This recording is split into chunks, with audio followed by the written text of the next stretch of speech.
love the Hello, everyone, and welcome back to another episode of our Mental Breakdown podcast. Today's episode is going to be on mental health, and we are joined by our entire PSSA marketing team. Okay. Obviously, we have a lot of new faces. We have 6 of our members here today, so we're super excited. We're just going to go around. If you guys could just introduce your name, your position within the club, and then if you guys also want to answer, what is your go-to reset when you're about to crash out? So when you're going to crash out, like what do you do to kind of like reset your mental, reset your brain, and etc.? But let's start with your name, your position, and also your year. But you should go first. Oh, you should go first. They already know me though. No. They already know me though. Okay, fine. So my name's Sam. I'm an 05. I'm obviously one of the co-producers for the PSSA.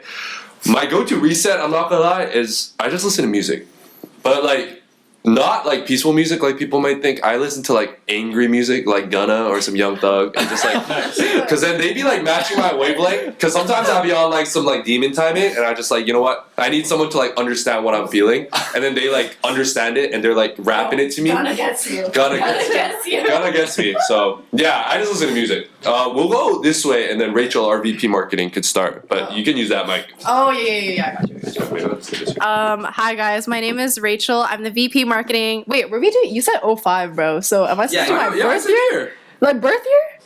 Oh, I said 05. Sorry, I'm in my third year. My fault. Oh yeah, I'm also in 05, but I'm also in my third year.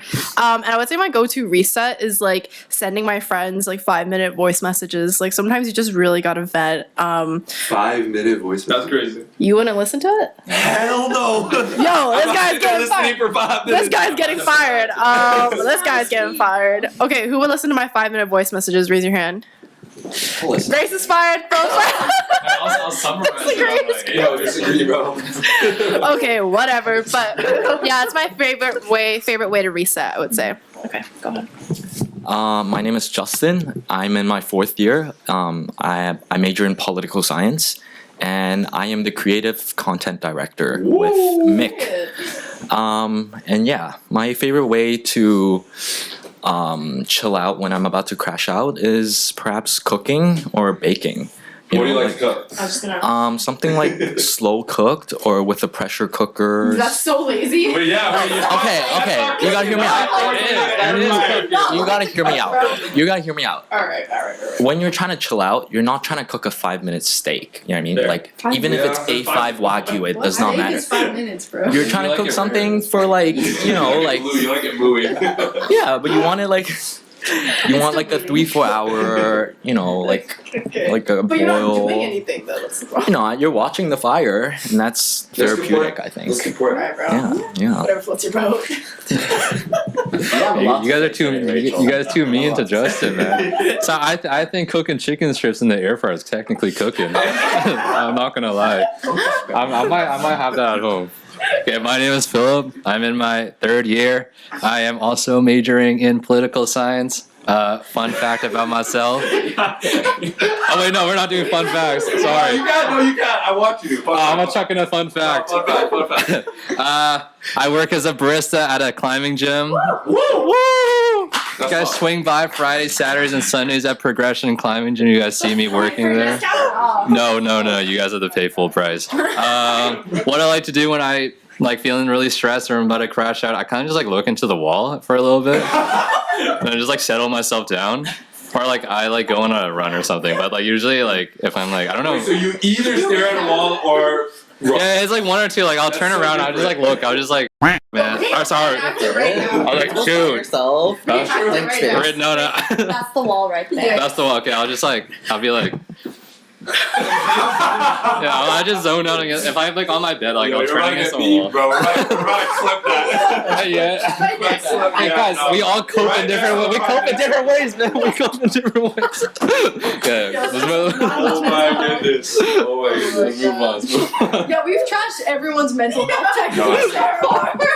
Before our next participant goes, I just want to say she is a member of our previous cast of Mental Breakdown Season 1. So this is a very, it's a big return. I don't want to beg her to come on today, but I do, yes. Yeah, are you still paying for the Uber home? We'll see about that. Let's move on. My name is Grace. I am returning from season 1. What was the? I'm in my fifth. Your position within the PSSA, your year, and then. I'm the social media director this time. I'm in my 5th year. Damn. I thought someone else was gonna say it, but It makes me feel. I think I'm projected to go 6 years. I'm gonna get super. hey, Philip, I'm joining you, bro. Let's go, man. Let's go. Yeah. Favorite thing to do when I'm about to crash out. This is what is it? This is for my season 1 host. I like to play Minecraft. Oh my god. Yeah, Yes. I remember the so- Minecraft stickers. Yeah. Yeah. Fire. Pass it on. She's a gamer girl. My name is Benny. I'm in my 2nd year. Hold it up. My name is Benny, and I'm in my 2nd year. And then it's those. Oh, I'm one of the outreach directors. So I write your newsletters. And one of the strategies that I have for when I'm about to crash out is I find time to spend it with my friends. Like, Wait, what if it's your friends that make you crash? Yeah. then I find other friends. Oh, he's resourceful. But it's like okay to like honestly like I don't really care what I'm doing, but I just like I need to not be stuck people. by myself Yeah. and like overthinking stuff. Yeah. Solitude is a fortress. Okay. Hey, my name is my name is Mick. I'm in my 2nd year. I am a creative content director with Justin. And when I'm crashing out, this is like super boring, but I like to clean my room. There we go. A little vacuum. Sorry, all. Sorry, It's like guys. so healthy. Like, it's like too healthy. My bad. Okay. that is about me. Yep. Do you like not clean your room if you're not like crashing out then? Like You have to crash out to clean it. Yeah, sometimes. Like you can tell like the state of my life based off of the state of my room. Okay. Yeah. So the That's actually kinda cleaner it deep. is, the worse you are. Like once that's a great question. Like once it's clean, I'm usually like back locked in. Oh. But if you walk in my room and it like smells bad and there's like just like my bed sheets are not made and all that. So if like, you're happy you got roaches in your room. no, it's the opposite. Like I don't take care of my space very well if I'm like not doing well or like just super okay, busy. okay. So then if I like really give myself a moment of like, okay, lock in, like take a minute, take a break from the computer, clean your room, then after that I feel like pretty good. Like a Sunday. I like that. Sunday reset. It's usually on Sundays. Yes. I like schedule the crash out for Sunday. Oh. Love it. Okay. All right, my name is Aman. I am in 4th year, and I'm also one of the podcast producers. I think my go-to reset, I don't really have one. I think I just like end up kind of crashing out. You just let it happen. So like, No, that's valid though. Sometimes you so I think I just let it out. But yeah, that's me. Okay. Hello, my name is Yubin. I'm also one of the podcast producers. I'm in my 3rd year. And when I crash out, I go to eat sushi. Hell yeah. That's all I do. What's sushi spot? There's this place in Yaletown that I've been going to since I was like 10. The prices have gone up like astronomically, but it's my favorite place. It's called Kishu. Yeah, I recommend. Shout out. Okay, amazing. We're just gonna jump right into the icebreaker. So obviously, in front of you guys, we each have an either agree or disagree card. This is gonna be very useful today. To kind of get you guys used to answering with these, we're gonna start with some icebreaker questions related to mental health care and just kind of mental health overall. The first one is, do you guys think staying up late is self-care? Either agree or disagree. I'll give you guys 3 seconds to think about it, and then please to the camera that you guys are on the side of, we will flip it up. Ready? 3, 2, 1. We're bleeping that. Okay, so far I think we have 3 disagrees. 4 disagrees. Oh wow! So we're split 5 and 4. Whoa. So the people that disagree want to give like a quick ment on why they disagree. Go, man. Why don't you guys think staying up late is self-care? I can. As much as I say that it's disagree, that it's like it's not self-care, I do it, but it's like I think a large part of it is because of the fact that I just like I think it might be influenced by like the class that I'm taking right now. They're like, you need to get that sleep in. Like that's like so such an important thing that you need to do. So even if I don't do it, like it's don't do as I At do, least you're you know. aware, right? Like, Yeah. self-aware. But it's like I do understand that it's like I need like time to myself at like the end of the day. That's not a bad thing, but it's also like staying up too late, not great. Yeah. That's a good point. Does anyone have any strong opinions on the other side? Like, staying up late is good for you. It is self-care. I low-key do. Wait, I'll take this mic. Okay. I feel like my mom's gonna watch this, and she's always telling me to like go to sleep early. So I like apologize to her in advance. But like for me, I think it's sort of like what Benny was saying. Like for me, and I think for a lot of students, it's like we're all so busy, and it really does feel like 2 a.m. is the only time that you have to yourself where it's like it's quiet, nothing is going on. Like you're not getting Slack messages, you're not getting no emails. And like it feels like you can just really actually have time to yourself, and it's just like it's peace and it's quiet. And like even though it is doom scrolling, like I'm not gonna lie, I hate this performative talk about like doom scrolling is bad. Like sometimes doom scrolling does make me feel better. Some psych major might clock me on this, but that's why we're poli sci. So that's my opinion. No, that's good. I'm actually really surprised that our committee is so split. When I was writing this, I was looking like I think everyone's going to disagree, and I'm going to be the only one that agrees. The majority agreed, so that's awesome. Just another one. Do you guys personally prefer to be alone when you're stressed? So think about that. So when you're stressed, and I'm saying like really stressed, really stressed, Like near crash out, borderline. But like stressed because of like all the other stuff that's happened in your life. Damn, Grace already knows. Do you prefer to be alone? Let's think about it. 3, 2, 1. Oh my god, I think we're really split again too. How many do we have? Let's give a count. No, I'm just. 1, 2, 3. Who else does disagree? I think 4. So it's 5 to 4. Majority with agree.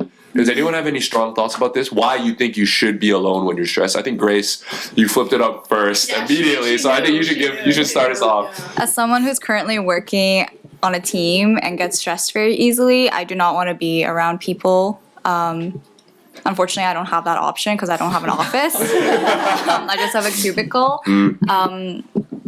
Love my working environment though. Everyone's amazing. I just get stressed because there's a lot of work, so I'd rather be alone. But she was talking about our team. I was like, damn, we're catching strays in a podcast with our marketing team. can I air this now that I think about it? Yeah. I'm gonna change my answer. The podcast, another podcast team, the marketing team sometimes really stresses me out. So when I do, I would like to be alone and by myself. So yeah. Okay. Please Because use of her that age, answer. guys. Like, she's so old that she's really sensitive to like. The younger people, especially Sam Park, really. Oh, strange. She called me up by name. Oh my goodness. Who's on the disagree? I was on the disagree. Justin, do you want to share why you disagreed? I feel like it's really subjective. It depends on what problems you're crashing out over, right? If it's about a midterm or you have like 3 exams in the same week, then you'd rather be alone, you know? That kind of quiet time where you're not distracted and you're stressed, but you're locked in. But if it's something like relationship problems or you're like fighting with your friend, then you definitely need more ears to hear you out, I think.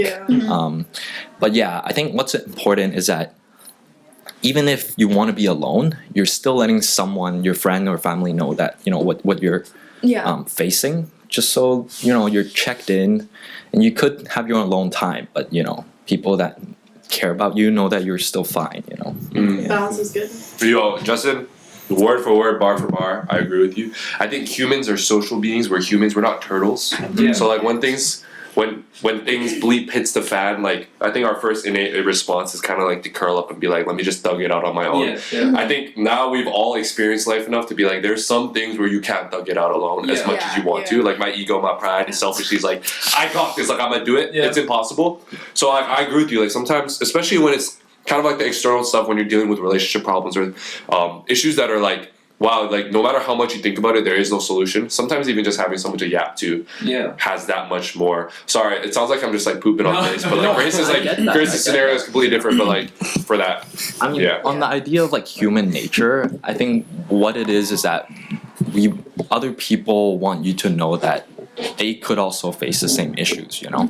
So like you would never have to feel like you're the only person in the world facing that issue, because there's people that came before you and the people that are, the students just like you, you know. And I think letting people know that you're kind of iffy about certain things, it starts the conversation, right? Yeah, it's Right. because you guys haven't worked in the real world. Oh, okay. She's pulling the adult card, guys. She's putting the adult card. Wait, Philip, you have. What do you think? No, do you want to go first? You You can go on. Okay, no, I was gonna agree with Grace. I feel like it really depends on like your circumstance. Because if I'm not at school, I'm at work. I'm always just constantly surrounded by people. So my way of just like dealing with like stress is really just being by myself or like walking my dog. And even then, I don't know. My dog's been You're not pissed. alone then. But my dog's not. I don't know. I'm not really talking to him. It is very circumstantial. I think it's very circumstantial, but also I feel like it really depends on like who you are as a person as well and how you cope. Like for example, Benny said he goes with his friends a lot. Yes. I like me personally. I think I'd like be kind of frustrated with my friends if I was going out in a bad mood, and I wouldn't make like if the time we go out wouldn't be like a really good time. So I like really just like keep to myself and just stare at a wall or something like that. Yeah. Oh, you gotta use these strategies to use like you staring at a wall. Yeah. Okay, I think adding on to what Grace and Philip said, I agree. I think it's very like dependent on like each person and each individual and whatnot. But I think to add on to them, like I think when you're by yourself, you kind of have more clarity over yourself and your thoughts. Even if you don't have that clarity over yourselves, I think it gives you space to kind of reflect by yourself. Because I feel like if you have other people, like for example, you're stressed, you have other people in the room, other people can very easily influence, your thoughts, your feelings, your moods, whatnot. So I think like in that sense, like if you are like, for example, in Grace's case, like if she's busy with work or like, whatever else, like I think if she has that time alone, like I think you mentioned like having your own office or whatnot. Right? Okay. We need to get her in the office. But yeah, but like in that sense, I think like having your own space, having like whether that's your own office or like if you're with people or not with people, I think you just have that chance to like understand yourself better, or like what you're going through and process that. Yeah. But moving on to the next icebreaker, I think we covered everyone's opinions. Yeah. All right. Moving on to the next icebreaker. What do you guys think about journaling? Do you think it's overrated? I think Rachel has a lot to say about this. When we were prepping this episode, Rachel had a lot to say. Is it overrated? Agree, disagree? Yes. Is journaling overrated? Yes. Oh yeah. Okay, let's do the cards first. Okay. The thing is, I'm like really torn. I want to do the But- countdown though, because I think it's fun. Okay, let's do a countdown. Let's Okay, go. I wanna do it. Hold up. Wait, what was it called? Journaling is overrated. You either agree that it is overrated or you don't. Okay, 3, 2, 1. Wait, can I see the cards? Agree. Where are we at? Oh, I literally made a joke that makes sense that she was gonna disagree. I was right. Wait, I thought you Grace would disagree too. Oh my god. Sorry. Wait. Sorry. Oh wait, no. Rachel and I, when we're prepping this. I have a good reason. Okay, you should Okay, start you us should off. go. Yeah. You You should guys start can us go off. first. No, Yes, personally, I don't journal at all. I don't really prefer journaling. This is for Leah, who does journal. So, Oh, shout out Leah. Shout out Leah. I disagree just because Leah journals. Nice. Okay, so like no substance. Okay, whatever. Rachel, I think you had a lot to say earlier. So, what are your thoughts on journaling? Wait, no. Let me go first. Okay, Meg. Okay. Okay, I went in a phase where I was journaling a lot in like the performative way, like in the Pinterest girly, yeah, like what do I see myself in my past life kind of journaling. I'm not totally down with that. I think that sometimes that can be overrated, and that can kind of be like, I don't want to say a time waster, because people that do that, it can be like a really mindful activity. But if you are a busy person, like we all are, like I think that it can sometimes feel like, what am I doing? Like, why am I making myself sit down and like write out this prompt? I think for me, it was journaling when I felt that I needed to. And I think the most important part that I've learned coming into this year is don't just journal when things are bad. Like don't make it a diary per se. Don't just write when you're not feeling well, because then when you reflect back onto all of that, you're just filled with all of those feelings. You have to make space for all of those feelings in your life. You need to, like, if you have something great that happened, call that out, write a sentence in your journal. I think that just keeps a moment frozen in time and a memory frozen in time. I think that's like a really mindful activity for me. But when you're just focusing on all the bad, then that's just kind of that momentum, like sitting in your room or on your shelf, and it has that energy, right? So I'm like very pro journaling, but just make it make sense for you. Like it can be paragraphs, pages. It could be a sentence a month, and as long as that means Make it something make to sense you, for you. then it works. I think it's a very great activity. Okay, so now my answer is gonna sound terrible. I'm No, gonna sound like a I terrible was gonna person. say what makes sense. I'm like, man, like now I'm cooked. No, it's actually funny because I used to be like a huge journaler too, and like growing up as a kid, I actually used to journal a lot, and like I still have those diaries, and I do agree. I think it's like a nice way to like reflect and look back. Like whenever I look back at my old diaries from when I was like 9, talking about like my elementary school crush, I'm like, oh, it's cute. Like it's cute, right? I just think that it's a little bit overrated in the sense that like I feel like whenever you Google stuff online and you're like, oh, I'm having a rough time, or like I'm going through X, Y, and Z, it's always like journaling. But I'm like, yo, if my parents were getting a freaking divorce, like I don't know what journaling is gonna. I feel like it helps only to a certain extent, but I feel like the way that it's emphasized in like mainstream like mental health media, like I don't know how to call it. Yeah. It sounds like a fuck. Yeah. But yeah, so like to me it sort of just feels like there's a time and place for it, but I think it's just the way that it's emphasized. I feel like it's not really like a one-stop shop to figuring out all like your mental health problems. Absolutely, yeah. I do love a good journal though, and I have Tombow pens and stuff like that, and I will love doing say, calligraphy. adding on, I think a lot of times, like what I thought about journaling is, I'm a big believer that sometimes when you overthink things become so much more real. So I feel like a lot of issues that I've had in my life, and I have dabbled in performative journaling before, back in first year when like, Everyone has. yeah, stop judging me, Grace. I can feel it. But what I realized happening was when I'm journaling is I'm almost looking for things to write about. Sometimes like your emotions are so raw that you don't really know what you're feeling. And I'm like, okay, what am I feeling? And I'm writing them out, and I'm like, damn, like I'm really in the trenches right now. And I'm like kind of like I'm like emphasizing to myself, and like what Mick said earlier about like you brought in a different perspective, because I only journaled when I was like, I need to get stuff off my chest. I felt like I couldn't really go to anyone else to talk about it, so I was going to just write it down. I never thought of like journaling when stuff went good, because I look back on, I actually journal not on a notebook, but I journal on my iPad in Good Notes. So I was literally using Good Notes last year, and I saw it in like the folder tab, and I opened it and I read through it, and I was like, wow, like I need to delete this. Like this is not good. Like so I just had such a negative conception or like perception of what journaling is. But obviously you approach it differently, and it's refreshing to hear it like that. If I can add like any like philosophical advice to this episode, I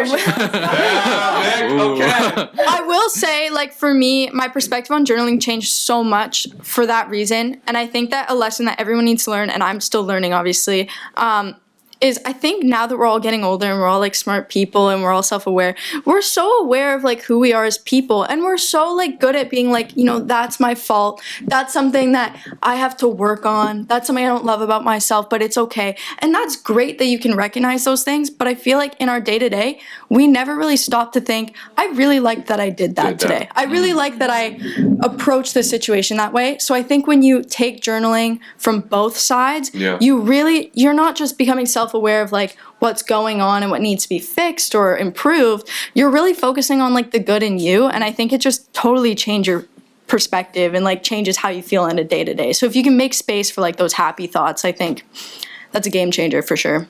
Clock that, team. Clock that. Yo, clip that. That was Clip actually that. amazing.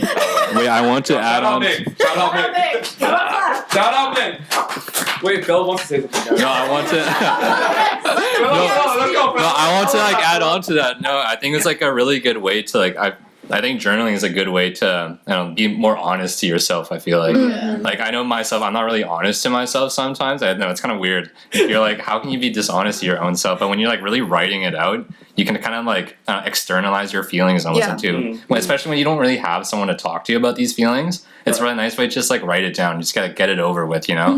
Kind of just like recognize like this is what it is. So you can stop like kind of like lying to yourself almost. That's what I want to like add on. I agree with that. It's like it's definitely like a very accountability thing, you know? Like you talk to a lot of people, other people throughout the day, but like maybe you also talk to yourself, like your internal monologue throughout the day, but it's not like you're remembering everything you're saying, right? So like keeping a record of how you're thinking of yourself at the time, I think is a really good idea, right? You're looking back on the lessons that you learned, and then you're like extracting something out of it. Yeah. Right? Yeah. Oh yeah. Shout out. That was really interesting to hear all of you guys' responses. I think that I never like thought about journaling in that sense. I never found it super efficient for me. Because personally, like I know I'm like pretty quiet here, but like when I get comfortable, I'm actually like a really big yapper. So like Really? yeah, I actually No, but to be fair, us three, we do talk a lot. We do talk too much. Yeah. So instead of journaling, I usually like result in I just say everything that's on my mind like right away. So I've never really tried journaling in like that way, but after hearing all of your thoughts, it's sounding pretty appealing. Can I add one more thing? Yes, Of course. please. They also said that, writing down the problem that you're facing, you're actually solving 50% of it. Yeah. So when That's you're actually true. looking at pen and paper at the words of what issues you're feeling, then it's like you kind of have a mental map of it. Was that a clocking moment, Rachel? That was a clock. Is that when you do this? Double it, man. Yeah. Yo, zoom in on Philip. I'll start emoting now. No, but that's No, that's fair. So continuing on with the agree disagree theme, we're gonna do the same thing but with a few more questions that are a bit more directly mental health focused. So I'm going to start us off with the first question. So overall, social media has a more positive effect on mental health than it does negative. Agree or disagree? So while we think about this, because I think we're gonna need a little bit more time, I just want to list out some of the things we had in mind when we were listing this. Obviously, the connotation about mental health, which is very valid, is that it contributes more to the negative sides of mental health. So kind of like the social stigma of presenting yourself presentably online and like matching your persona to whatever is trendy and such like that. But also I realized that there's a lot of potential for good when it comes to social media, especially in terms of like they may seem fragile, but also the connections you make on social media, as well as, I don't know about you guys, but I'm on like rehab TikTok and like inspirational TikTok. And there's some times when I'm doom scrolling, going back to like staying up late, where I'm kind of like, there's people that are my age that are in the same boat as me struggling. Like there's a lot of times where I'm like, oh, like I'm really not alone in how I feel or how I'm approaching life. And in aspects like that, I thought, okay, there are parts where you can extract out of social media that are more positive. So I just want you guys to keep that in mind, because I feel like it would be very generally just no, like it's not. So are we all ready to vote? I guess you all have to say yes. No, joking. Can we do But- like a yes and no? Yeah, let's say if you're in the middle, we'll do like a Okay, this. okay. We'll do this. Yeah, just to clarify one more time, the prompt is overall social media has a more positive effect on mental health than it does. So you agree if you think it is more positive. You disagree if you think it's more negative. You can still do 50-50. You can still Yeah. Yeah, Okay. it is a nuanced question. I Yeah. feel. Okay. We're ready to go? Yeah. 3, 2, 1.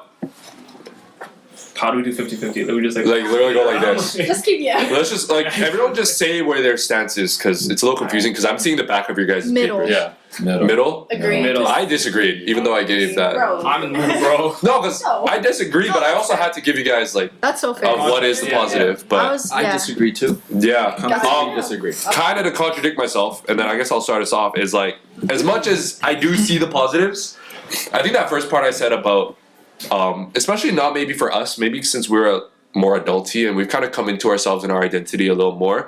I think when you're younger and you're in middle school and high school, there's such a pressure of fitting in.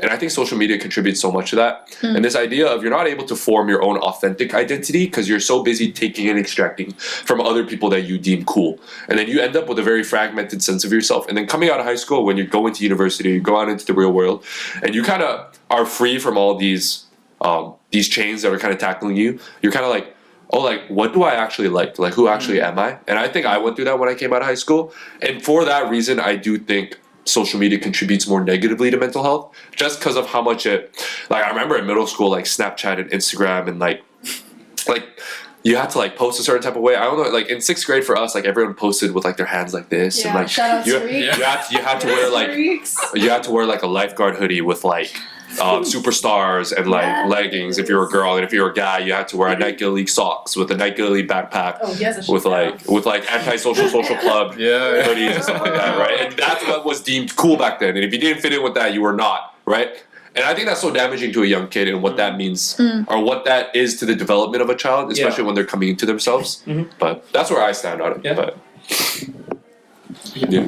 If anyone wants to add on to that, or maybe they disagree with that. No, I definitely agree with that. That's like pretty 50-50 on it. I think social media kind of perpetuates this idea of like you're always comparing yourself to other people, whether that be in a good way or a bad way. You can compare yourself to a person who may not be in like a position where you're in currently, and like maybe have like this like little egotistical moment. But you can, at the same time, you can also have this moment where you're comparing yourself to someone who's, you know, achieved a lot more. This is subjective also than you have right now. So I think it kind of, there's like a way where it kind of promotes your mental health, but also can kind of take away from that. But I was kind of thinking about this on the stance where this idea where social media is always perpetuating this idea where we're always comparing ourselves to other people. It can also be used as a way for us to like overcome this. What I mean by that is I feel like many of us been kind of like a victim of always kind of comparing ourselves, whether that's with other family members or other people on social media. But I feel like, would we have been able to, I don't know, I feel like I've kind of overcome this, but were we kind of able to like kind of overcome this idea that we're kind of just people, we are our own individual people kind of walking down our own paths, right?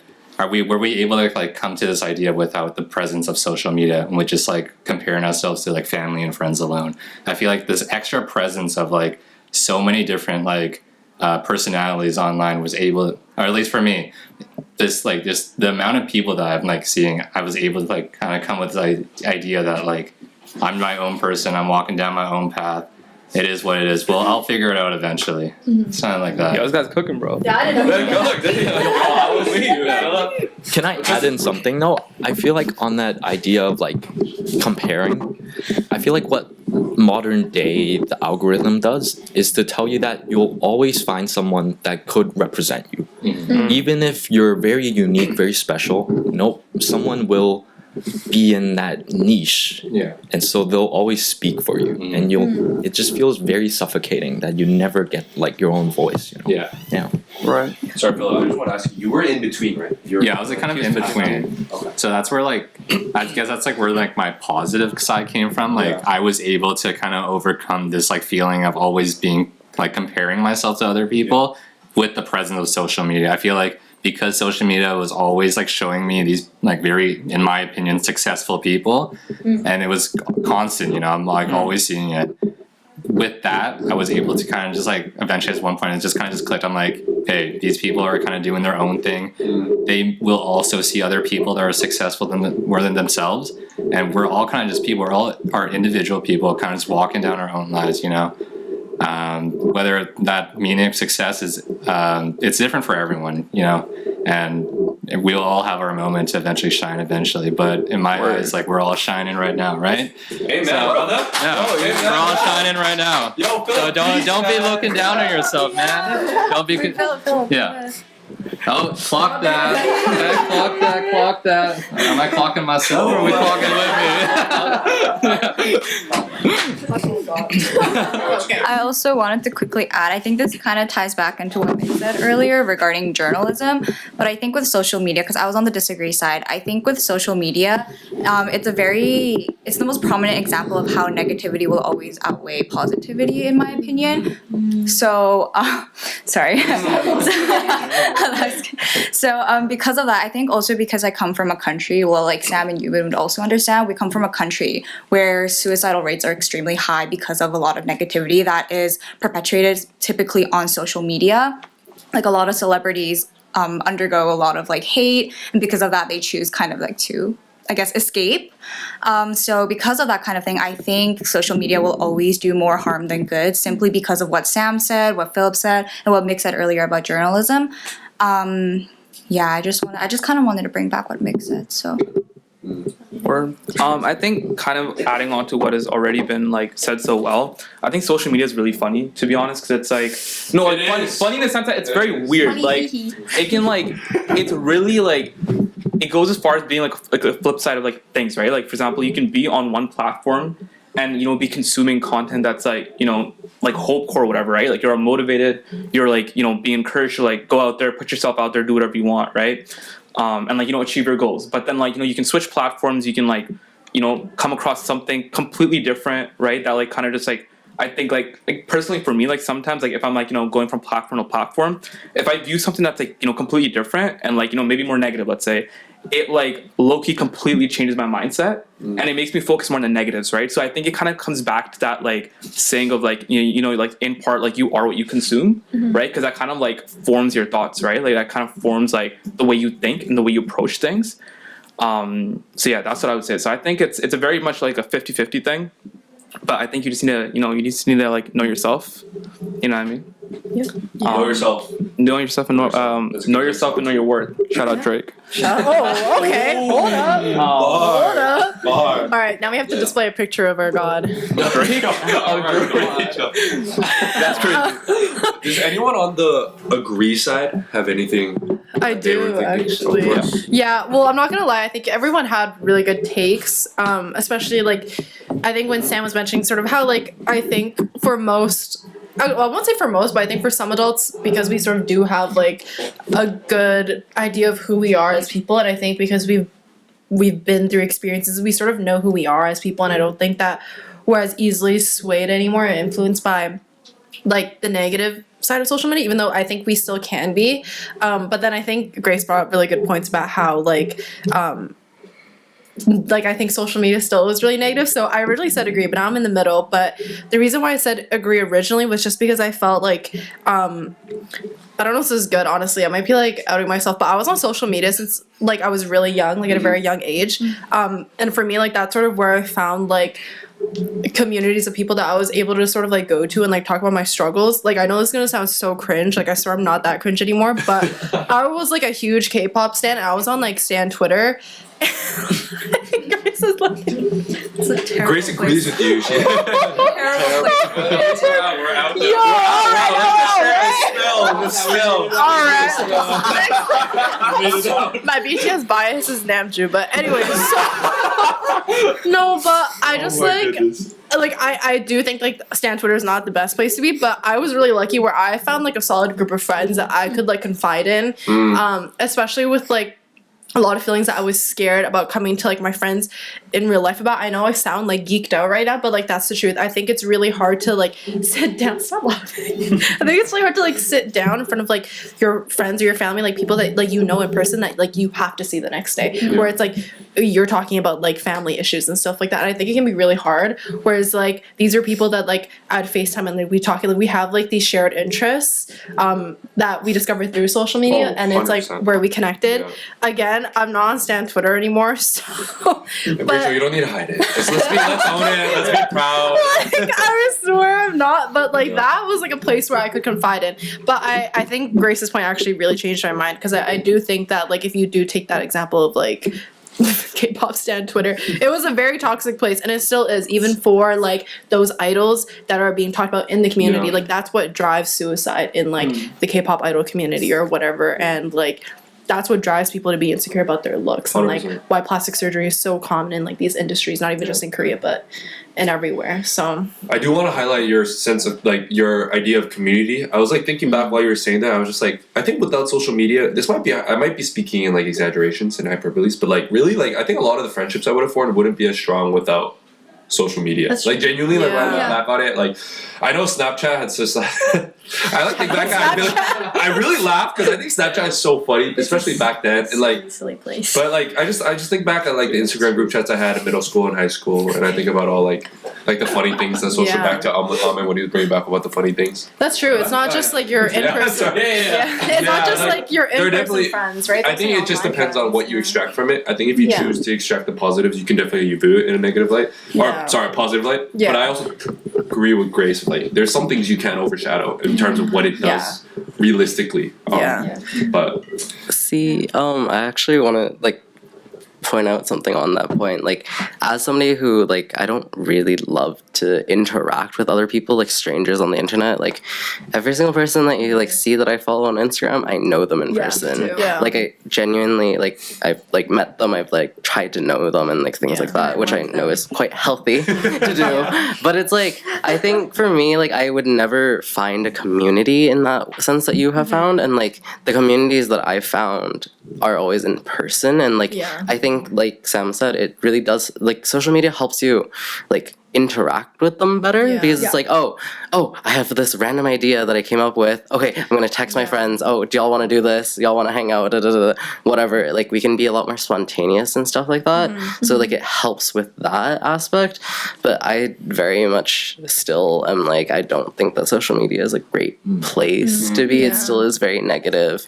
No, I would like never. If I had kids, I would never tell my kids to go online on Stan Twitter. I'm not Like, giving my kids a phone. I would never, like, personally, I would never. I was just like young, and my mom was like employed and doing stuff with her life, and definitely not watching over me. So shout out, mom. But yeah, I would agree. Like, that's definitely not the best thing to do. I think I just got lucky, but on Sam's note, like, I think it helps build online friends, but then also like, I think just fostering those connections that you have with people in your community already. Like, I was born in Calgary, but I moved to Surrey when I finished 4th grade, and I had a best friend there, and like, if it wasn't for social media, because we were both chronically online at such a young age, like, we would have never kept in contact, or it would have been like nearly impossible. It's like, how would you have found those friends later on? Like, we were 9 years old.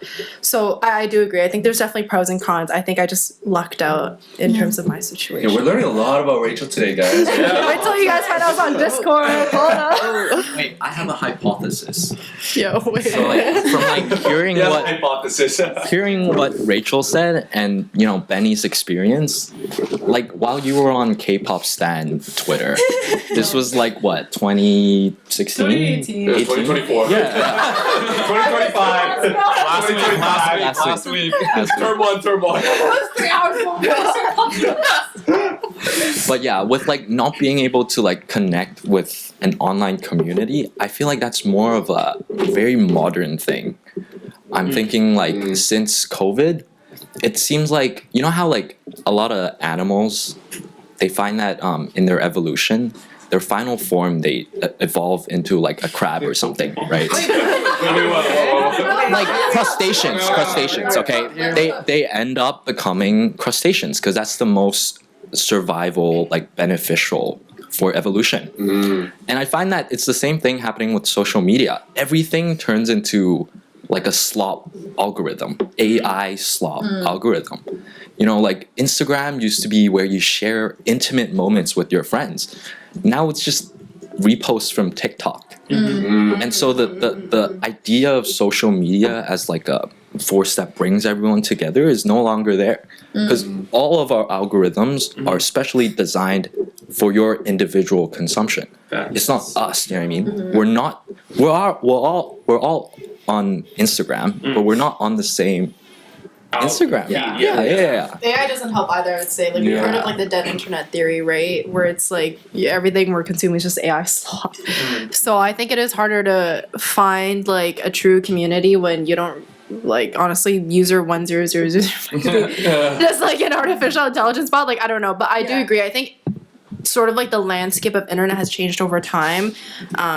I think for good and for worse, but yeah. Honestly, I think maybe part of my like experience with it is because I didn't get on it, like, social media until quite late in my life. I was there on the golden age. Like, I was there in like I think I got like earliest was like grade 8 or something, which is like, Wait, Benny, are you on Discord?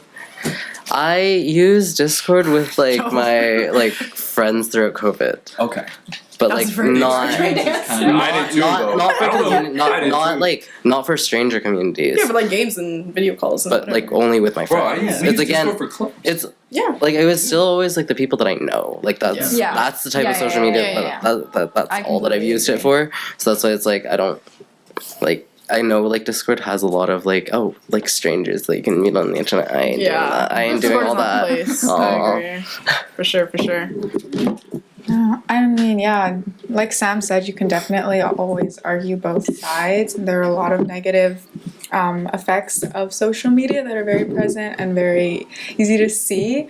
I did want to mention, though, I think one thing that's worth mentioning is how, like, I was on the agree side, but I feel like I'm kind of in the middle. But like one thing that what did come to mind when I was thinking agree was that I feel like social media is a great creative outlet, a great accessible creative outlet. Anyone is able to share their creativity really on good social media, Yeah. and I feel like that's a really beautiful thing that can lead to like another like building of like ideas and stories, and people like take inspiration from each other, and I feel like that's a really positive thing that social media has brought. But yeah, like Sam mentioned before, you can argue both sides. There are good and bad things to everything, so Facts. it's really interesting to Other hear than everyone's Drake, which thoughts. is good. Okay, all right. Shout out Iceman. I'm just playing. Moving on, our next prompt is mental health only an issue when it's cooking your school and work life? So agree or So, disagree? in your guys' perception, mental health is only important when you guys are in the trenches. So, the only time you guys even think about mental health or your own mental health is when your life is hard, or when it's affecting your school or work life. And this can be like, this can also be in the context of like, oh, like seeking counseling. Like, do you think that counseling is only necessary when you're like in like a rough patch of your life, or is that something that should be like regular and normalized? Is it what we do or what we think? Just what we think. What you think? Yeah. Because I agree with whatever you think. Oh, okay, period. I understand what you think. Oh, got some and I like feel the same. telepathic stuff going on. Yeah. I feel like we operate similarly. Okay, great. You gonna do the countdown? Or? Yes, I'm actually thinking, like, I actually, Did you write this question? I did. I did, but the more I think about it, it's more like, yeah, okay. Let's go. 3, 2, 1. Okay, then. I related the questions to make sure I understood it. Yeah, also, Wait. Wait, the question again? The question. sorry, the question is mental health only an issue when it's cooking your school and work life? Yeah. So for a better word for cooking, since that's pretty Gen Z, is like when it's negatively affecting Yeah. your school and work life. And if we have some Yeah, and then also mature viewers. just a little change when we answer the questions. If you guys can just like state your stance in the beginning, just because I think like it's a little confusing. So just be like, "Oh, I voted agree," and then. Say Oh, okay, got you. Yeah, Smart. Mick, I feel like you have a lot to say. Do you want to start us off? Okay, I don't really have a lot to say. This is just something that I've really been working on for a long time. I think for me, like I'm an only child. I voted disagree, by the way. I'm an only child. I grew up really independent. I was always a pretty headstrong person that was kind of like, if something's wrong, I'll just thug it out. And it's worked well for me. It's definitely worked well, but I think I've really had to come to terms with the fact that like, you know, life isn't perfect and like things happen all the time. And when I walk through life and something happens to me that may be negative, my first instinct is like, okay, that happened. That's fine. Cry for like 5 minutes. And then it's like, what lesson did I learn from that? Let's keep trudging forward with that lesson. And I'm like forcing myself to just pick myself up and keep going forward, which I think is great and it's really healthy. But I think that there's a moment where you have to like really give yourself that pause and that time to sit with hard feelings and give yourself space to like name what those are instead of just bottling them up. Like I'm a person where I fill my schedule to the brim and that distracts me from maybe things and feelings that I don't really want to feel, you know? So I think I need to keep working on it. And I've been coming to terms with the fact that mental health support is for everyone at every degree. Even if you're like doing super great and living life and nothing's wrong, I think it is always worth it to talk about how you're feeling and make space for all the big feelings in your life. That was real. Sorry, I just want to. Emo, bro. Emo. Clock it. Lock it. I also just want to clarify the question. I feel like it's worded a little confusingly the more I read it. It's like, this question isn't asking if you think mental health should only be an issue in general. Like, for example, the agree or disagree isn't saying, oh, if I agree with this, that mental health should only be cared about when things get hard. That's not the question. I hope none of you guys took it that way. It's purely approaching it. This one was supposed to be a little bit more of like a personal one, so I wanted you guys to think back on your own personal self. It's just like, for you and how you think, do you feel like your mental health only becomes highlighted when things get hard in your life? That was the question. Sorry, I think I should have probably clarified that a little earlier, because like I was reading it over and I was like, oh, I think it could be read in multiple different ways. So I just want to clarify that before we continue. But Mick, again, philosophical Mick. That's your nickname now. Philosophical. Boy still stands. Yo, Philip, hit him with that. Clock that. Philosophical Mick. Clock that. Yeah. I feel like that name doesn't flow. Philip Mick. Philip Mick. Philip Mick. Philip Mick. My Kahoot name used to be Micklemore, like Macklemore. I don't know if that's philosophical, but go Philip. I feel like you can like find that in the history books maybe. Like, if it's brought up, like I won't question it. No, I want to add on. I think there's like a very negative connotation to mental health where it's always associated with like bad things almost. Where when we say like I want to improve on my mental health, it's always like someone's like in the trenches and they want to like better their mental health. But I would say like recently, not very recently, but I've been like coming to terms with like I think that mental health also has a really like positive connotation too, in a fact where you kind of ask why I'm feeling happy about this, right? Yeah, that's a good point. I like mentioned about being like honesty earlier and how I'm not like too honest with myself. And, like similar to Nick, I'm an only child. I basically grew up independent. My parents were at work a lot, so I kind of like did everything by myself, and I guess that's where most of my coping comes from as well, just being by myself. I always thought that I wasn't too much of a people person, but recently I've been like with being exposed to like work and just more people in general. I've been like a lot more happy recently, and kind of like establishing like the why to like why I'm feeling so good these days, and kind of just like directing that to like I'm just meeting more people, talking to more people, whether that's like I'm at the climbing gym, just talking to people while we're working on our projects or whatnot. It's like it makes me feel better about myself and just kind of explains why I'm happy. So that's like I always thought to myself I was not a really good people person. I'd much rather just be by myself. That still holds true. I don't have a very like high social battery, but I can still find like solace and really find happiness with other people. Yeah, that's what I want to say. Sorry, you just I can't be clocking just myself. make sure we're clarifying the stances. Oh, I think I disagree. Perfect, and I think Mick also disagreed. Yeah, I disagreed. I think you're the only agree. Was that Yeah, stance go on that? Sam. I'm disagreeing.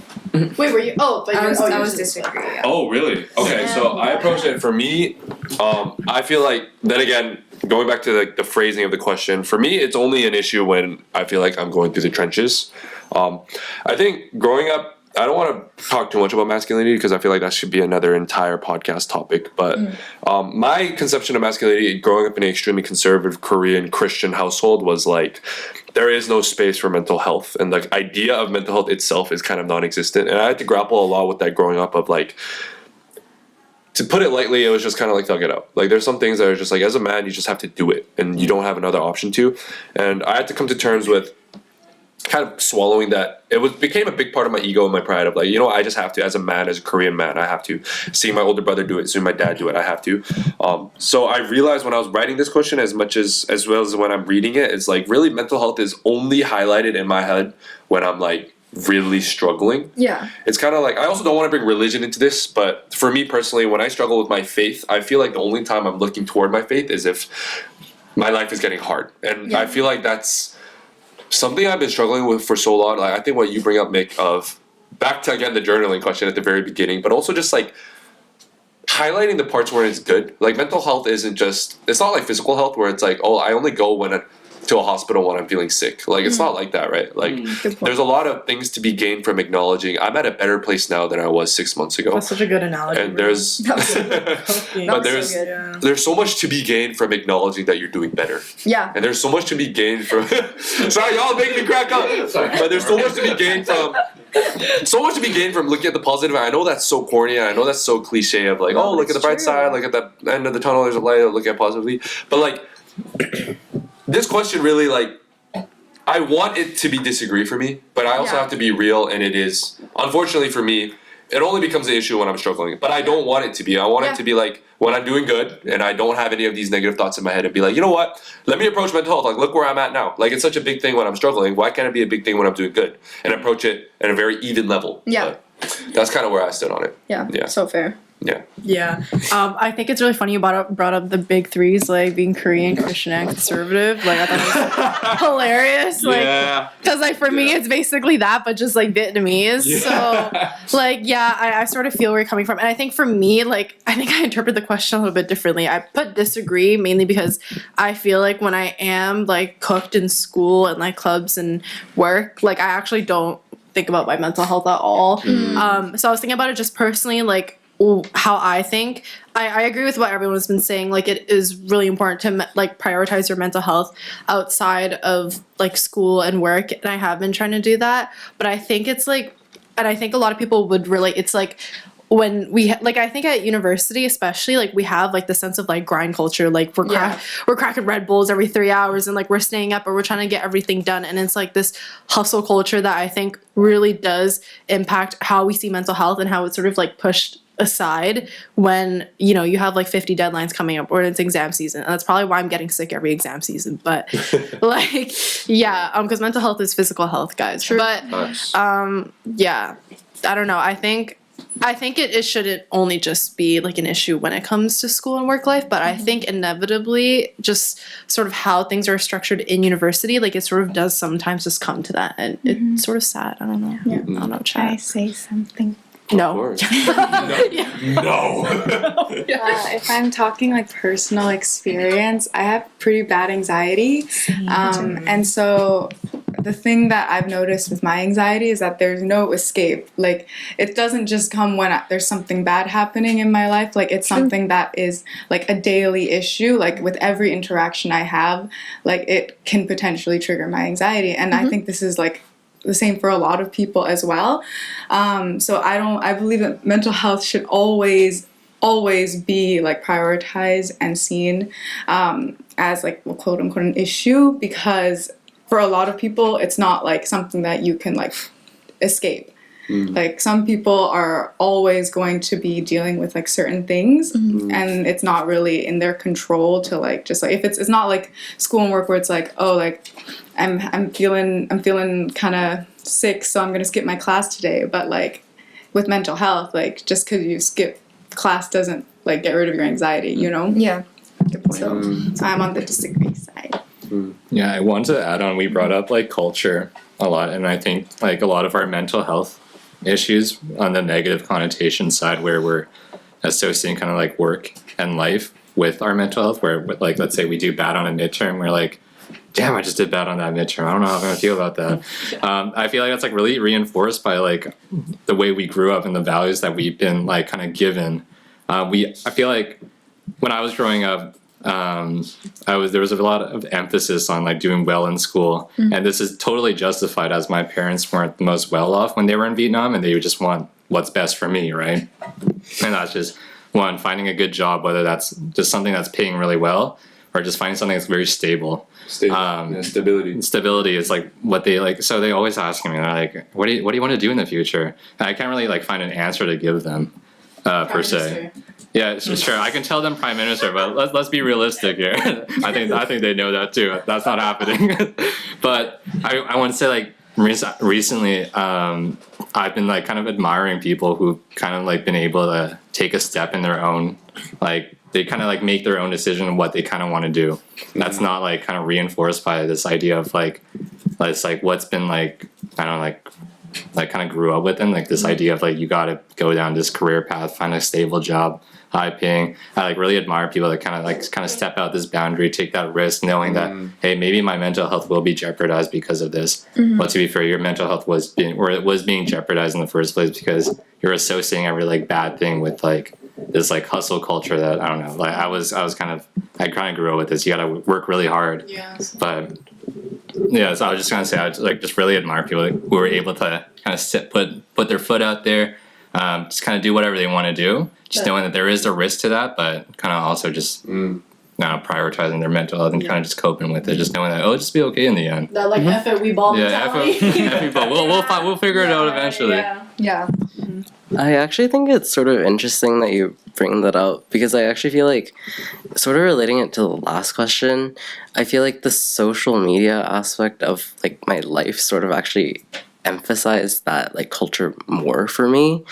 Like I know it's not actually that, like it's very unstereotypical for me to have grown up in an Asian household for my parents to be like, do what makes you happy, do what Shout out your parents, girl. I know but it's like I still sort of grew up with the same culture of like, you need to like do well or like find something that like is like high paying or stable. And it's just like, even if my parents didn't have that, I feel like social media also caused that so much for myself personally. And I feel like that also probably like ties back into like why, for me at least, it's negative, like social media, because of the fact that that created a culture that I didn't necessarily have to experience.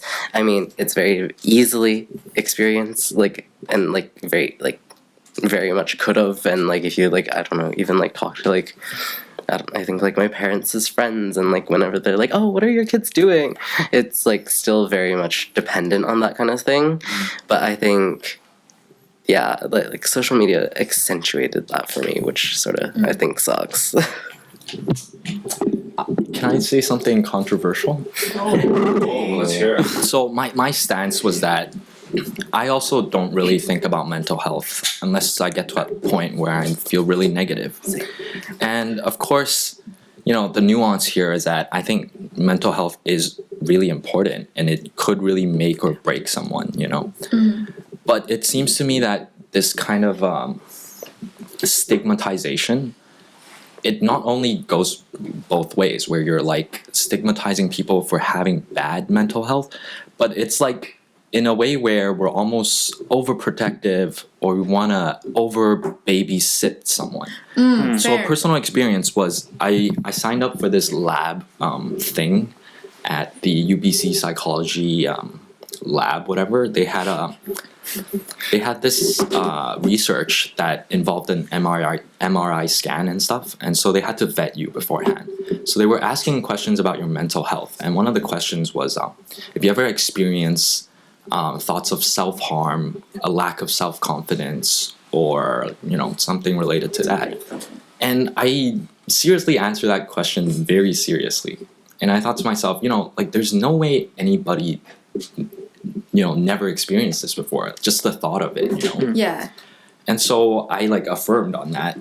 And then they like disqualified me essentially because there was a risk of, you know, something happening and triggering, you know, bad memories or reaction. But it feels to me that that was a really big overreaction, you know. Like, yes, mental health, but to what degree, right? Yeah. And I feel like if that's not there, then, you know, mental health would just become this really big word where we bring it up and everyone's immediately like, oh, this is either too much to talk right now, or we're all just very depressed talking about it. Fair. I think that's a big point, that end point. Like the connotation around mental health in general. Yeah, I think those are very good points made there. And I definitely agree with what everyone said. I think because we have such like, you know, different and unique backgrounds and experiences, they all shape our own understanding of what mental health is. But I also think that kind of like what, you know, Justin said, like it shouldn't just be framed as like, you know, mental health issues, right? Like it can also be a positive thing. And there definitely are there is a positive aspect to it, right? And I think just by calling it or framing it as like, you know, mental health issues, like, it kind of does give it that stigmatization. Which then, you know, you see like sometimes people are afraid to speak up, right? They don't want to go get help because they're like afraid of how they're going to be like perceived, right? So I think it definitely, there's a lot more to it than what, like, you know, you can take at like face value. Yeah. But I think that was very good discussion. And I think transitioning on to kind of wrapping up this episode, we have one roundtable question for all of you guys. So we need everyone to answer. All right. And it's a pretty solid question. So what is one thing that you do for your own mental health that people don't usually label as support? It's a little bit of a deep question. It'll make you think a little bit, but take your time to like kind of, you know, figure that out. There's no I agree. think we should start with Grace. Yeah. Start with Grace. Grace, you wanna start us off? What? She wasn't even listening. Grace has been zoned out, guys. Grace has been zoned out. I'm so hungry right now. That's all she can think Should I about. get Chipotle after? No. Sorry. Oh my god. Sorry. Okay, sorry. I'll restate the question just for clarification. But what is one thing that you do for your own mental health that people don't usually label as support? So Grace, do you want to start us off? Actually, okay. Yeah. Playing Minecraft. I'm just kidding. No, that actually could be though. Like, No. Well, I mean, I guess I think video games would be therapeutical. I know someone here might agree with me. Definitely. wait. Oh, what are you looking at? Oh. There's something behind me. Oh, you play Fortnite. Oh, yeah. Wait, for real? I'm excited there, man.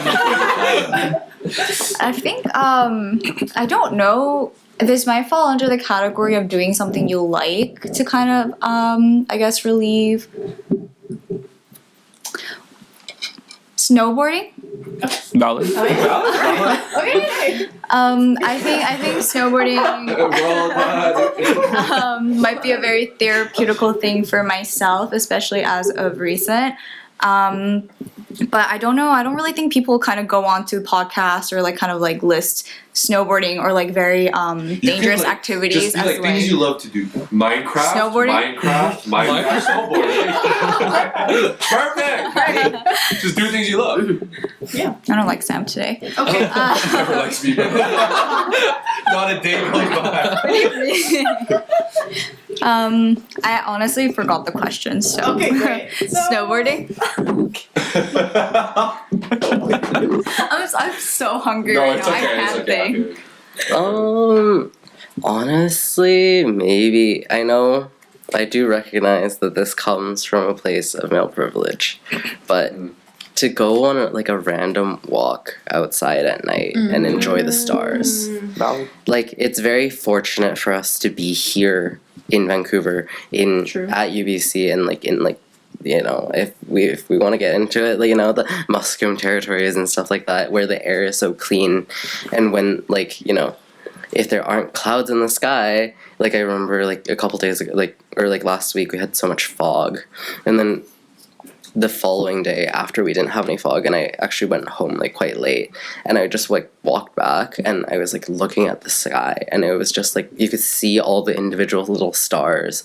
And I also remember also having all of these experiences last year in my first year where I literally went to like Wreck Beach and like I saw the northern lights there. I saw like there, I think there's like a red moon or something, and like my like home screen on my phone is literally me with all my friends This is real. in the dark. Sorry to interrupt you, but No.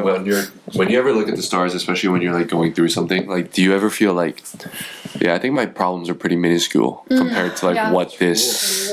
Y'all about to make me cry. You know, no, but genuinely though, because like there's something therapeutic about looking up at the stars. And there's like, dude, there's like Do you wanna? billions of stars and galaxies. I'm literally less than a pebble. But It's like you're living on a rock. It's like Yeah. the same. sorry to interrupt you, Benny, but like when you said that, like the first thing that came to mind was like that's so how therapeutic real. that can be because of just like it Yeah. shifts things into Yeah. perspective Yes. immediately, right? Yeah, but yeah, I just think it definitely is like it. I think there's also like a level of peace and quiet that comes with night and the darkness, and like I don't know, like Batman. I don't know if y'all have ever like really felt it, but like in the suburbs, because like I grew up in the suburbs of Vancouver, and like at night when the snow is falling, it's so therapeutic, yeah. quiet I and get it. peaceful, and like again, if you look up to the sky, it like looks like little stars because like the snow is falling, right? Or And dandruff. it's like Okay. Oh. I'm sorry. I'm sorry.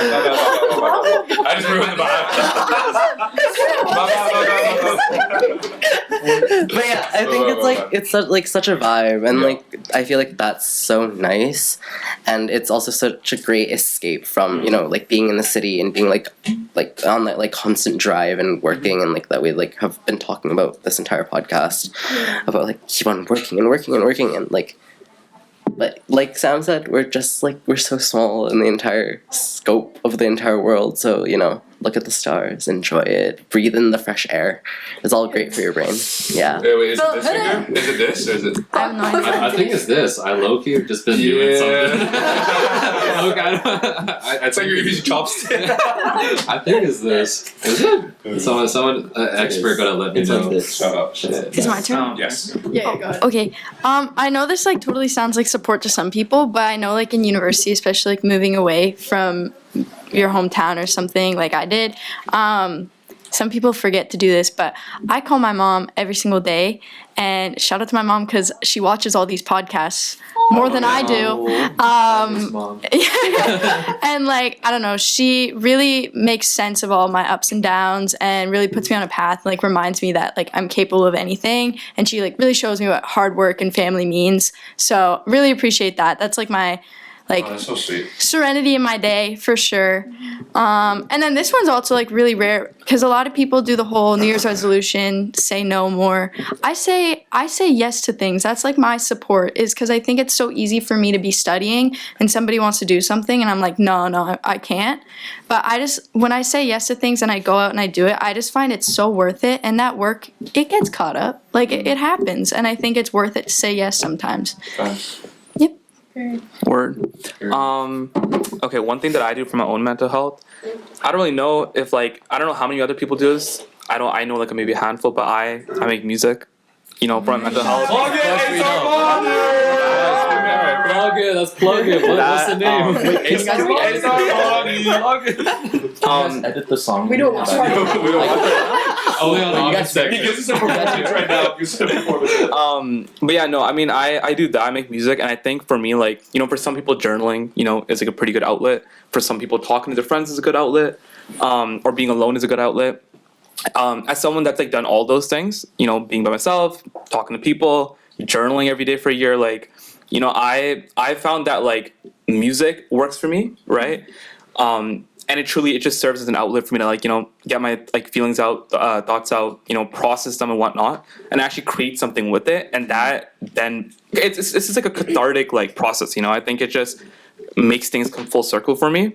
Whether it's like a positive thing or a negative thing doesn't matter. I think it just helps me understand myself better and then share that with other people. And I think that, well, in my hopes of making music is like, you know, for other people that are going through the same thing, they can kind of relate and understand and come to like not a common ground, but like a common form of understanding, right? Yeah. So that's what I would say. Shut up. Yeah. Plug it. Bro does not have a ghostwriter. Now we don't. I do not have a ghostwriter. No, I write everything. For my mental health, one thing that I like to do is I live by the water. So what I'll do is I'll sit on a bench and I'll watch all the dogs walking by the water, and it's really nice because where I live there are a lot of really small dogs, and people like to put their dogs in strollers as well. So I'll just sit there and watch all the different dogs, and sometimes they'll come say hi, and that's really nice. And it's nice being and it's nice being by the water as well. It's just really peaceful, and just like people watching in general I find to be very calming. It's so cute. I don't know. That is very sweet. I think mine is going to be a little. I actually wrote this question off what I was considering support. So it was like I kind of like reverse engineered it. But what I do is I like, for a lack of a better word, I like smack talk myself into like efforts of like, you know, usually when you're talking negative about yourself, the common conception is to stop. I don't. I'm just like, okay, if I bleep up, if I mess up, I'm just like, in my head, I'm like berating myself, and that I think that derives from the point of like I think no one can break me down harder than myself. And if I break myself down to the floor, if I bring myself down to ground zero, the only thing that I can do from the next day or the next moment on is I can build myself up. And I think that in itself serves as a support to me when there's a lot of things in my life where I'm like regretful, or like, wow, I feel like I could have done better. I should have done better. Whether that be minuscule things like a midterm, or whether it be bigger things like relationships, or how I treat my mom, how I treat my family. And there's some times where I'm like, this is why people usually don't label it as support, but it's support to me because it's like in my head I'm like, okay, Sam, at least you're real with yourself. Like I'm not gonna get, at least for me, I'm not gonna get any better by saying, you know what, Sam, it's okay. Like, it's okay. No, like for me, it's just like I'm gonna keep it a buck with myself and be like, yo, I'm really trying hard not to like use vigorous language, but like I'm just like, there's some times where I like mess up heavy and I just need to acknowledge it and then break myself down and then just slowly build myself up. And that to me is what I consider I like support. that. That's tough. That's tough. For me, like if I had to sort of just think about like one word, it would definitely just be acceptance. I'm like a very anxious person, so for me, and also I'm very type A as well, and I tend to like plan every aspect of my life. So I think acceptance has helped in terms of like when things go wrong, not like crashing out immediately, because that used to definitely be like my first response, or even like in like relationships, which I think is the most sort of finicky part, is like I think when things don't go my way or when someone has like a different perspective. This sounds so toxic. I'm not a toxic person, but like when people don't have like the same perspective as me, or like, you know, something goes wrong in like relationships, whether it be like friends, family, whatever, like I tend to just overthink it. And I think sometimes like I just need to accept the fact that, okay, like we can have these differences and that's that. Or like, you know what, I just need to accept the fact that I can't change your feelings or how you're gonna act. So shout out my counselor for teaching me that, because honestly it has really helped. And I think shout out. I don't think she's bookable like that, but so shout out my girl. But yeah, I think acceptance has helped me just to extreme lengths of like dealing with my anxiety and just like knowing that everything is going to be okay. I don't tell myself that, but just accepting that, okay, like this is what it's going to be, so like now what? And then from there I feel like I have more control, because I also am a huge control freak and I feel like I need to have control of every aspect of my life. So I feel like acceptance is the first step for me to be like, okay, this is what it is, now what can I do about it? And I feel like I can take charge of the situation more. But yeah, Acceptance, that's good. hell yeah. I would say, well, my unofficial answer is I would say you should grab your friends and Okay. you might have to cut that out. Sam, you might have to cut that out. You might have to cut that out. Wait, let me send a quick message to Aisha and Agar, like, let us slide, please, let us slide. I think we just actually Wait, no, leave it at that. No context. It's no legal now. follow-up. It's legal, you know. Yeah, let's just leave it at We that. should remove this negative connotation around it. It's stigmatized, bro. I think it's a good thing sometimes, you know? Yeah, don't stigmatize it. It's a good answer, Justin.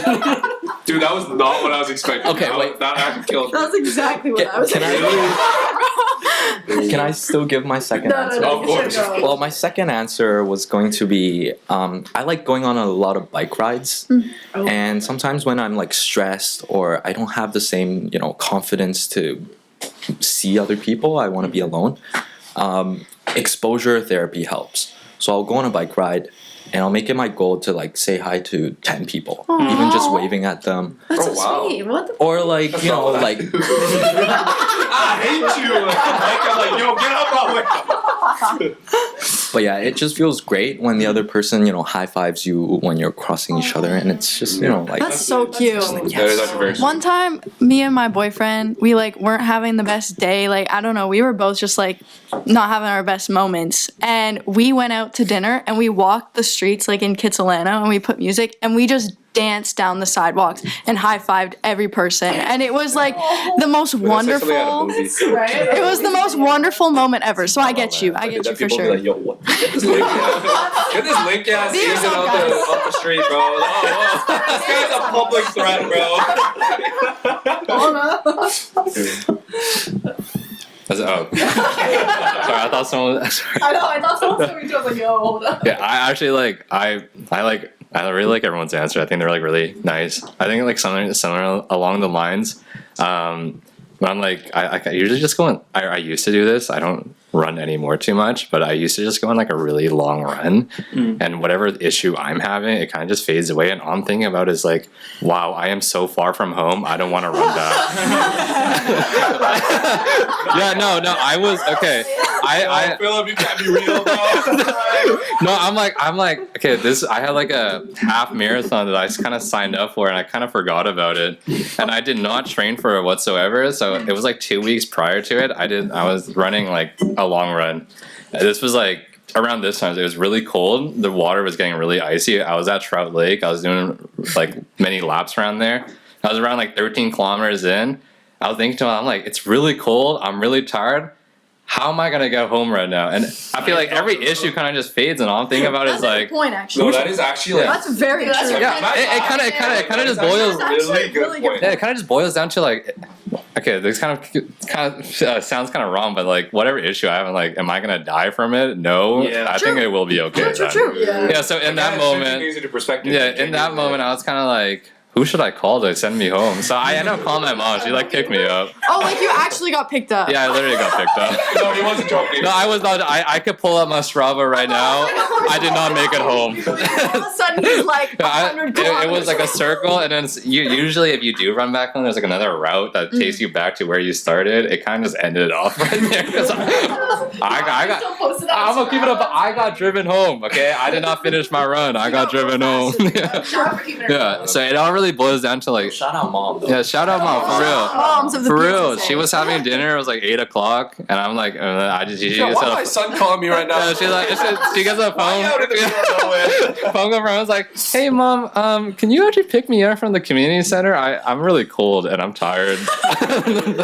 And she picked me up. She complained. Yeah, she called me an idiot. It was like around this time, but last year was like a lot colder. I want to say than right now, and I was like in like a shorts t-shirt. I had cold sweat all over me. That was totally on me. But no, shout out mom for that. But yeah, kind of for me, it kind of just boils down to like, is my life at risk right now? Yeah. Whatever issue I'm going at with. If it's not, then It's not that deep. it's not that deep. It's not that deep. Yeah. It's not that Like deep. if I'm not dying, so I think I'm okay. She's like, oh, I can't end it on snowboarding. I didn't think it was gonna be this serious. But I think for me, one of the things that I do actually, and I don't think I've ever told anyone this, is that I imagine myself talking to my aunt, and that kind of helps me a little bit with like calming down, because I'm like, I can't really tell stuff to like my mom or my sister, especially when it like affects them.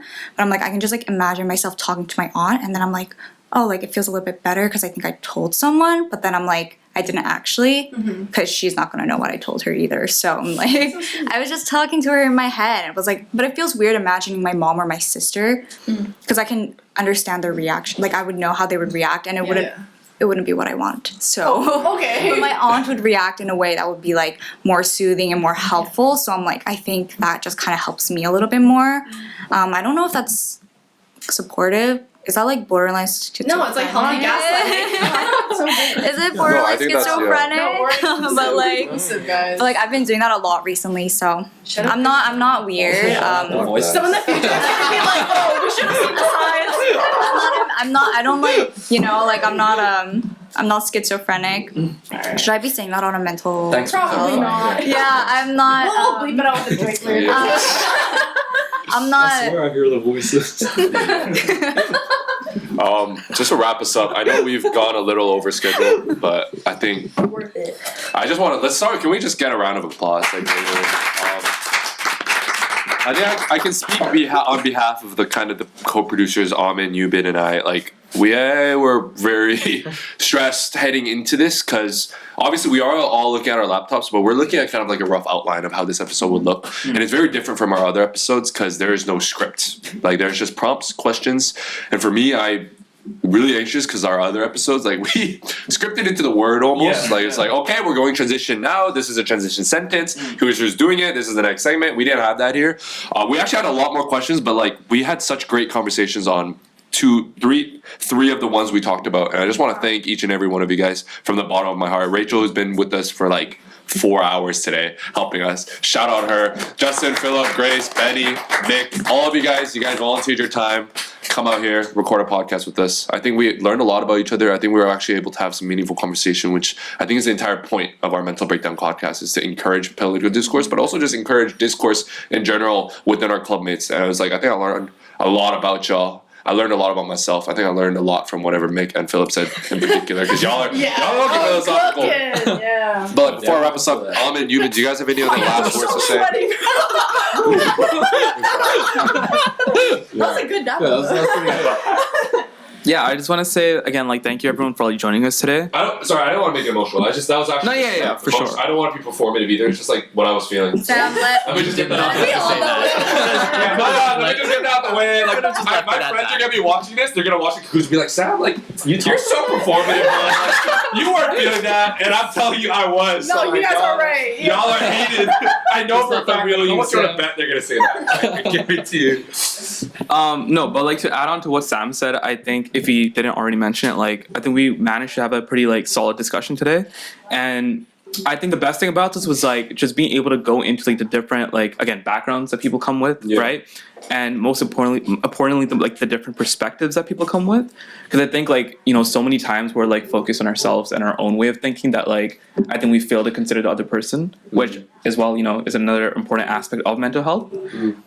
So yeah, I just appreciate all of you guys like joining in. Even any final comments? Yeah, it was really great to hear everyone's thoughts. I think it overall, like the message is that mental health conversations should be a lot more normalized, and everyone should be participating in these conversations in their day-to-day lives, and it's very healthy. So I'm really grateful that we were able to have so many people come and help us on this episode. Alright. Should we end it off with a plate?